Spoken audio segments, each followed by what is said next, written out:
Fala galera, tudo bem com vocês? Meu nome é Igor Abubakr, eu sou advogado civilista e eu preparei hoje para vocês um vídeo, uma videoaula, uma aula, chame como quiserem, sobre o processo civil e sobre o direito civil, um pouquinho para explicar para vocês como que funciona o andamento de um processo na prática e o porquê que eu estou usando esse termo na prática.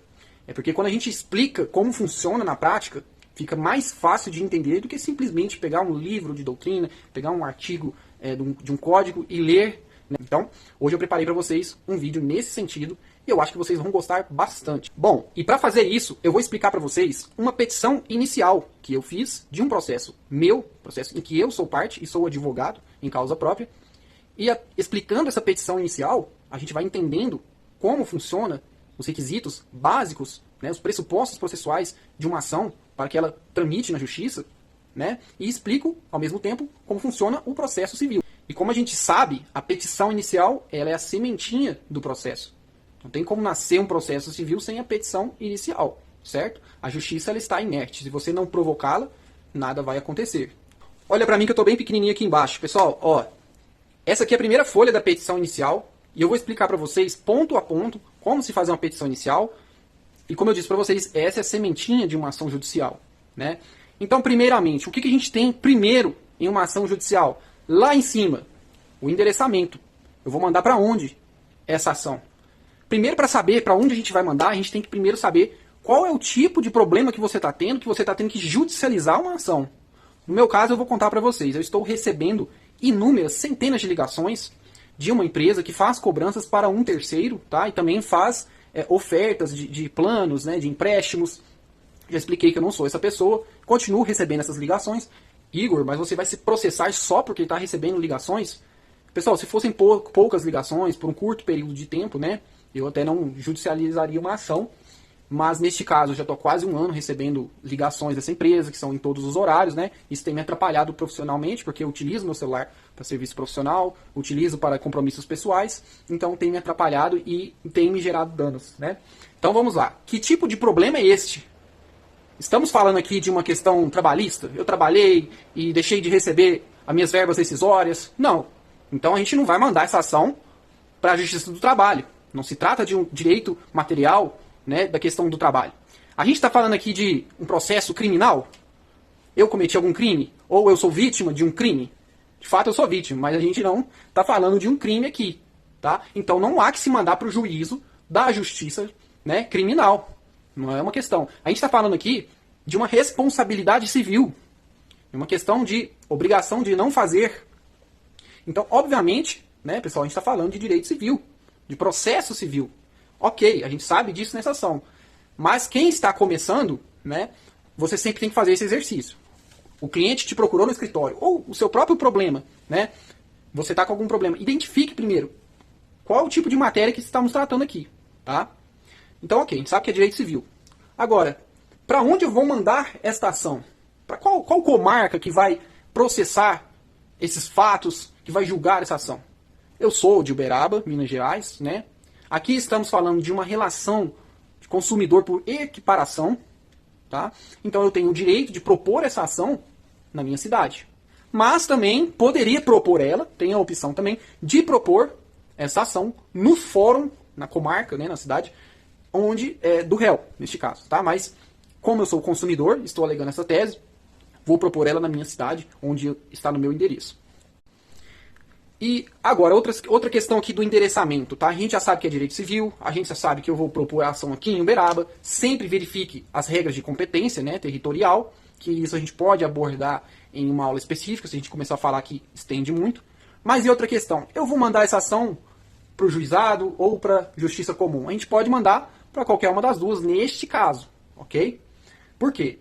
É uma ação de pequenas causas, para quem não conhece os termos técnicos, eu falo assim de pequenas causas porque todo mundo conhece esse termo, né? Então é uma ação de baixa complexidade, é uma ação de valor econômico baixo, eu posso propor essa ação no juizado especial, mas se eu quisesse eu também poderia propor na justiça comum, ou seja, mandar para o juiz de direito, né, da vara civil da comarca de Uberaba. Neste caso eu vou mandar para o juizado especial civil da comarca de Uberaba, Minas Gerais. Então, ok, pessoal, aqui está nosso preâmbulo. Sempre que você for começar uma ação, você tem que ter a qualificação do autor. Aqui eu tirei, obviamente, os meus dados. Esse modelo de ação eu vou disponibilizar para vocês, tá? Mas o que tem que ter na qualificação? Lá no artigo 319 do CPC já diz, temos que ter o nome, a nacionalidade, né? O estado civil, a profissão, o número do CPF, de RG, o endereço. Né? Tem advogados aí que colocam até o nome da mãe e do pai e eu acho isso desnecessário. Mas os dados que me identificam aí, né, já estão na ação. Meu nome, fulano de tal, ok. Nacionalidade brasileiro. Estado civil solteiro. Advogado. Se você for pintor, enfermeiro, médico, você coloca a sua profissão, né? Inscrito no CPF, tá o número lá, 1, 2, 3, 4, 5, ok? RG, endereço profissional ou residencial, neste caso aqui tá o profissional, mas você vai colocar o seu residencial. E normalmente, quando você é representado por um advogado, você vai ter suas qualificações e vai estar escrito aqui na ação, neste ato, representado por seu advogado. Como eu sou o meu próprio advogado, estou em causa própria, não preciso colocar essa questão. Então, só vou colocar, venho respeitosamente, né, no caso, a presença de Vossa Excelência, propor a ação de obrigação de não fazer, acumulada com indenização por danos morais. Como assim ação de obrigação de não fazer? Existe isso? Sim. Tá? No nosso ordenamento a gente tem como pedir para a justiça para que determinada pessoa, empresa, seja quem for, pare de fazer determinada conduta que esteja te causando prejuízo. Tá? E tem a obrigação de fazer também. Tá? Quando você tem um direito seu que está sendo lesado, você pede para que a justiça ordene determinada pessoa ou empresa, ou seja quem for o réu, faça algo para reparar ou fazer valer aquele direito seu. Neste caso, é uma obrigação de não fazer. E qual que é a obrigação de não fazer neste caso? O raciocínio. Para que essas empresas, né, nesse caso a empresa ré, pare de me ligar incessantemente, como eles fazem e como eu vou demonstrar no seguir da nossa petição inicial. Cumulada com indenização por danos morais, isso dá dano moral? Sim, pessoal. Esse tipo de conduta pode te causar danos morais indenizáveis. Não é porque, mas calma, tá? Não é porque você recebeu talvez ali 3 ligações que você já pode processar. Não é assim que funciona. A gente tem que demonstrar que aquela situação ultrapassa o mero de sabor do cotidiano. Então, você recebeu algumas ligações, não quer dizer que você vai processar e vai ganhar um dano moral, tá? Mas quando é uma situação muito exagerada, que eu entendo ser o meu caso, e como eu vou explicar para vocês, aí vocês podem estar ingressando com uma ação e pedindo os danos morais. Em face de Banco Alfa SA, também não existe esse banco, e Recupera Mais Consultoria. Aí eu qualifiquei os réus também, tá? E no caso são 2 empresas que eu estou processando, então colocamos lá, instituição financeira, escrita no CNPJ, sobre o número tal, com sede na Rua das Couves, número 000, bairro, município, estado, você vai colocar a cidade e o estado do réu, o CEP. O outro réu, da mesma forma. Então aí o juiz já sabe quem está processando, qual é a ação e quem são os réus. Ok. A segunda questão nós já resolvemos. Qual foi a primeira? Endereçamento, lá que nós falamos agora há pouco. A segunda é a questão da qualificação no preâmbulo. Bom, pessoal, qual é outro requisito da petição inicial? Se você não tiver, não tem como sua ação ser julgada. São os fatos. Vocês já ouviram falar naquela expressão, me dê os fatos que eu te dou o direito? Certo, os fatos estão aí. Eu estou dando os fatos para o juiz. Se você faz uma petição inicial e não coloca os fatos, o juiz vai pelo menos mandar você emendar a sua inicial e escrever os fatos. Porque sem fatos não tem como ele saber. Você quer que o juiz resolva um problema seu sem contar qual é o seu problema? Então vamos aos fatos. Há aproximadamente 1 ano o requerente vem sofrendo reiteradas e incessantes ligações telefônicas. Então o que eu vou fazer aqui? Eu vou contar o que está acontecendo comigo. No caso, né, estão procurando um terceiro, que eu não conheço, já informei que esse telefone não pertence a esse terceiro, e mesmo assim continuo recebendo ligações. Aqui nós continuamos ilustrando a petição com os fatos, né, enchendo mais detalhes, demonstrando, né, esse aí é meu número, pessoal, meu número é público, quem quiser me chamar não tem problema, tá na bio do meu Instagram. Mas aqui a gente demonstra mais detalhes do que vem acontecendo, ou seja, conte os fatos e dê detalhes. Inclusive estavam me ligando agora, eu tive que desligar. Conte os fatos e dê detalhes do que vem acontecendo. Esses detalhes são importantes para o quê? Para o juiz entender os fatos, mas, acima disso, entender também os detalhes que vão fazer ele compreender a gravidade da conduta praticada pelo réu, bem como o tamanho do dano que você vem experimentando. Porque você não está pedindo indenização por danos morais, então você tem que demonstrar esses dois pontos, a gravidade da conduta e o dano que você vem sofrendo. Então, quanto mais detalhes você der ao juiz, melhor. Lembrando, pessoal, não vamos fazer petição de 50 páginas com doutrina alemã, tcheca, porque o juiz não vai ler. O que a gente precisa dar são os fatos, provas e fundamentos. Tá? Mas a gente pode sim detalhar essa questão do que vem acontecendo. Pessoal, olhem o que eu fiz aqui. Ó. Eu juntei aqui links onde estão as gravações que eu fiz de ligações para poder provar as coisas que eu estou falando. Porque alegar e não provar é o mesmo que não alegar. Então a gente tem que contar os fatos e juntar provas também. As provas eu deixo anexadas nos documentos, mas também coloco elas no corpo da petição. Muitas vezes o juiz não vai ter tanto tempo para ficar ouvindo o áudio, então eu resumo as partes mais importantes de cada áudio, faço a degravação desses áudios, coloco o link ali para que o juiz possa acessar caso ele queira, né?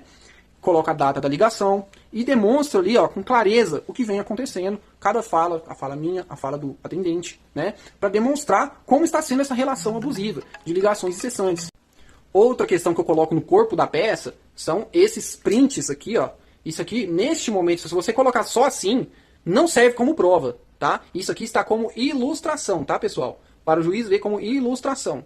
Você tem que transformar isso em documento e juntar como anexo, quando você for entrar com a sua ação, ok? Só no corpo da peça não serve. Mas eu coloco aqui para o juiz ver o número de ligações que são feitas diariamente e de inúmeros números diferentes. Ou seja, não adianta eu bloquear um número, eles criam outro e me ligam novamente. Importante nós falarmos nesta ação acerca da caracterização da relação de consumo.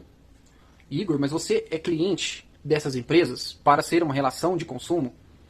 No caso, eu sou até cliente de uma dessas empresas, né, que é um banco, eu tenho conta nesse banco, mas esse banco está me ligando procurando um terceiro. Não é nem uma questão em relação à nossa relação. Tá? Mas ainda que eu não fosse cliente dessas empresas, de nenhuma das duas, eu seria consumidor por equiparação, segundo o artigo 17 do Código de Defesa do Consumidor, porque eu sou uma vítima afetada diretamente pela atividade exercida por essa empresa. Ou seja, esse banco e essa empresa de agência de cobranças, a atividade deles está atingindo uma pessoa, né, que no caso sou eu, e eu me torno automaticamente um consumidor por equiparação. Claro que a gente tem que demonstrar, né, o preenchimento desses requisitos através da verossimilhança das alegações para que seja caracterizada e reconhecida essa relação de consumo. Tá?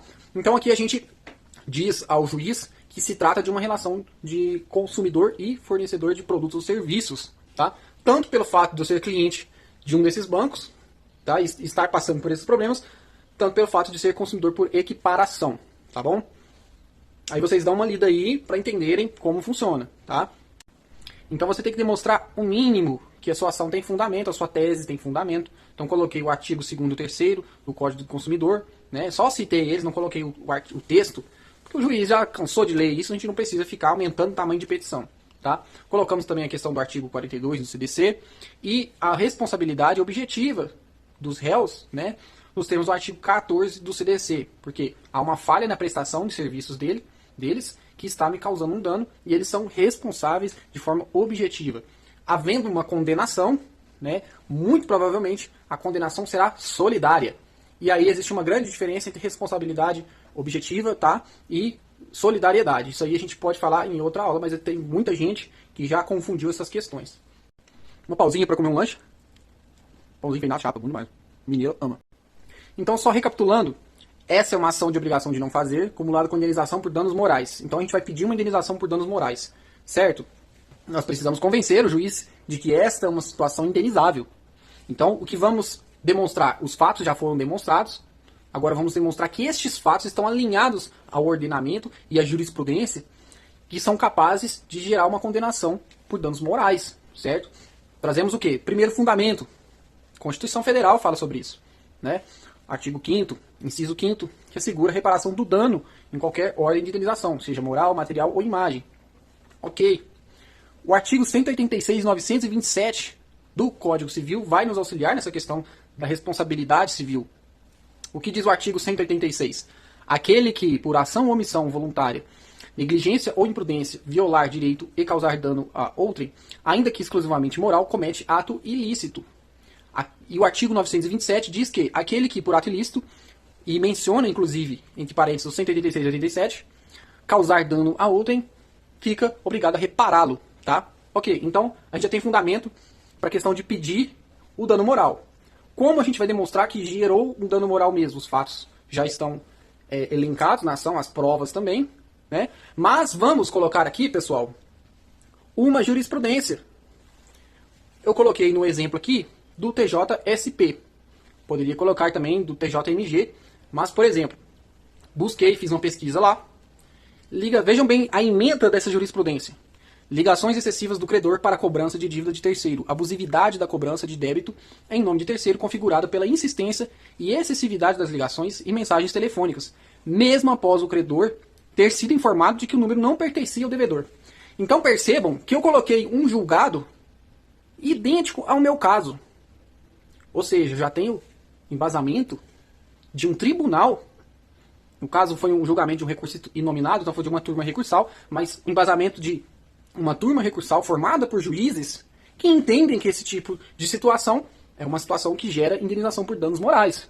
Ou seja, eu estou colocando os fatos, estou colocando as provas, estou colocando fundamentos e posicionamentos de juízes para afirmar o meu entendimento e fazer os meus pedidos. E estou demonstrando, grifando, demonstrando que a situação é igual à situação em que eu vivi e que, portanto, né, tenho esse direito de receber essa reparação por dano moral. Depois eu coloquei até outra jurisprudência do mesmo tribunal, do Tribunal de São Paulo, demonstrando que não é um entendimento isolado. Tá? Não foi uma decisão isolada. Tem outra. Aqui, ó, vou demonstrar. Poderia até colocar mais, porque tem inúmeras, tá?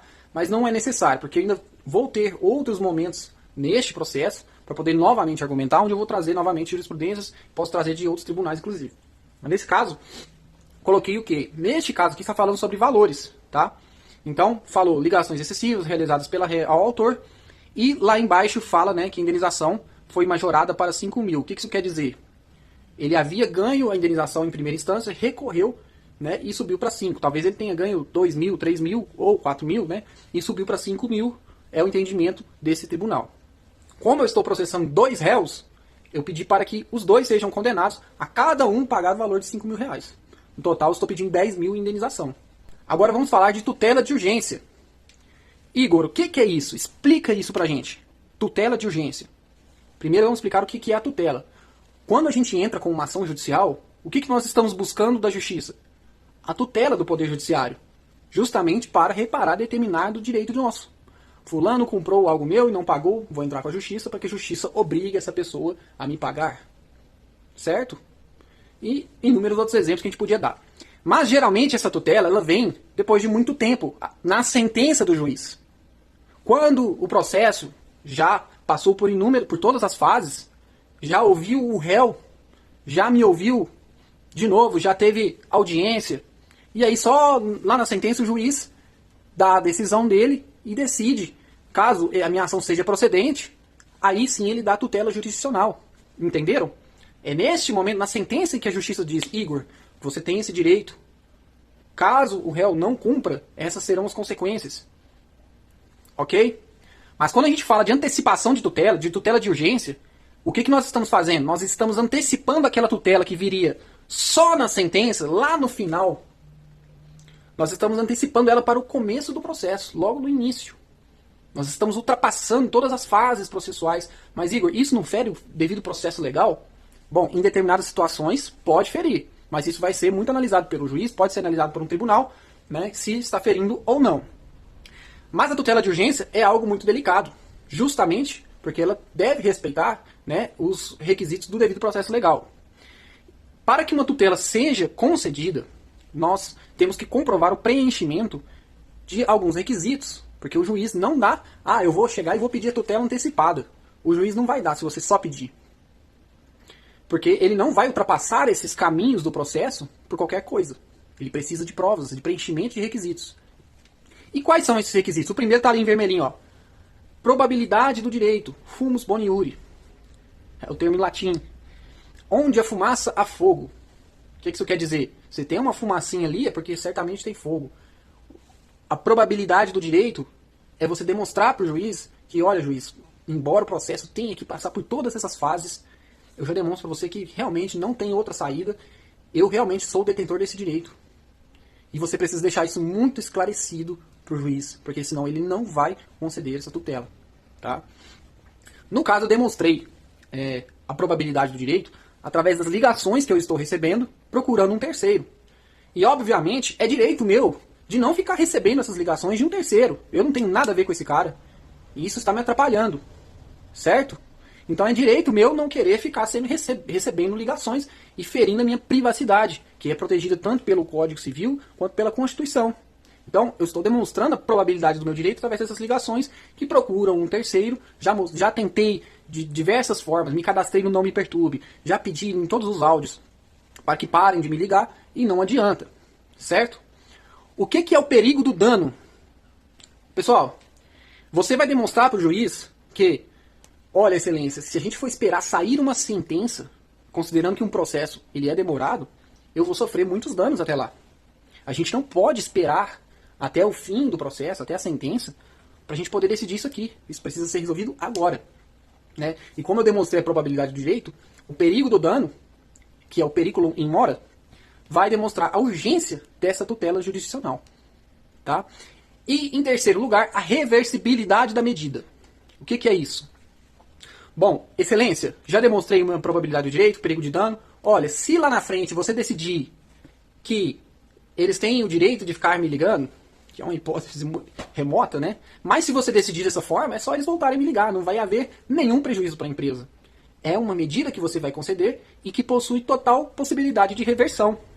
Então veja que não vai causar prejuízos para a empresa e para o processo em si, essa empresa parar de me ligar. Tá? Se o juiz decidir na sentença julgo a ação improcedente, revogo a tutela, basta a empresa voltar a me ligar, não causou nenhum prejuízo.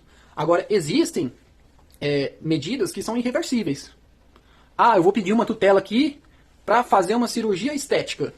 Aí foi lá, fez a cirurgia, ok.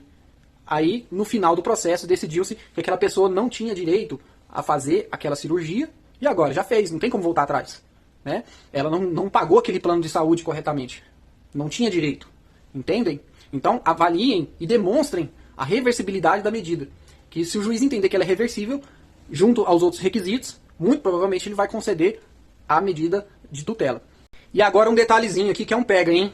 Desse modo, com fulcro no artigo 300 do CPC, parágrafo 2º, requer a concessão da medida em sede liminar. O que isso quer dizer? Eu vejo muita gente falar, eu consegui uma liminar. Gente, isso não existe. Ah, mas Igor, você acabou de falar liminar. Liminar é a forma que a tutela foi concedida. E o que isso quer dizer? O juiz concedeu aquela ordem judicial sem nem mesmo ouvir o réu. Eu trouxe os fatos para o juiz, trouxe os fundamentos, ele decidiu e deferiu aquela tutela sem nem antes ouvir o réu. Isso que quer dizer que a medida foi deferida de forma liminar, liminarmente, sem nem mesmo ouvir o réu. Tá? Agora, tem ocasiões que o juiz indefere e manda ouvir o réu. O réu faz a sua manifestação, o juiz decide e ele pode vir a conceder. Mas neste caso eu pedi para que ela seja concedida de forma liminar, ou seja, sem ouvir o réu. Você não pede uma liminar, você pede uma tutela antecipada, né? Uma tutela de urgência liminarmente, de forma liminar. Ok? Esse é um detalhe bem legal. E qual foi o pedido aí que eu fiz nessa tutela? Imprescindível que os réus sejam compelidos a cessarem imediatamente qualquer ligação, seja por si ou por terceiros, para o número de telefone 34 98809 7034, requerendo que seja fixada a multa de R$500 por dia no caso de descumprimento. Então, para obrigar essas empresas, o juiz vai certamente, se ele deferir a medida, ele vai fixar uma multa. Porque senão a empresa não cumpre, se não tiver consequência, certo? Isso a gente chama de multa astraente. Não existem requisitos objetivos para fixação dessa multa. Tá? O juiz fixa de acordo com o que ele entende ser necessário. Tá? Isso aí fica na medida de que o juiz entender que deve ser arbitrado. Bom, pessoal, eu entendo que a minha ação está quase pronta. Eu já demonstrei os fatos, já demonstrei o que eu quero na ação, através dos fundamentos, posicionamento dos tribunais, certo?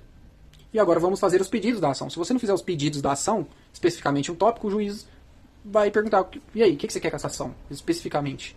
Então a gente pede a citação do réu, vamos pedir o que eu já demonstrei, né, que é a questão da tutela de urgência. Tá? Então você vai olhar a sua petição, ver o que você colocou no corpo dela, e você vai depois resumir em um tópico de pedidos. Ok? Então você pede a citação do réu, pede a tutela de urgência, e agora um detalhe importante, tá?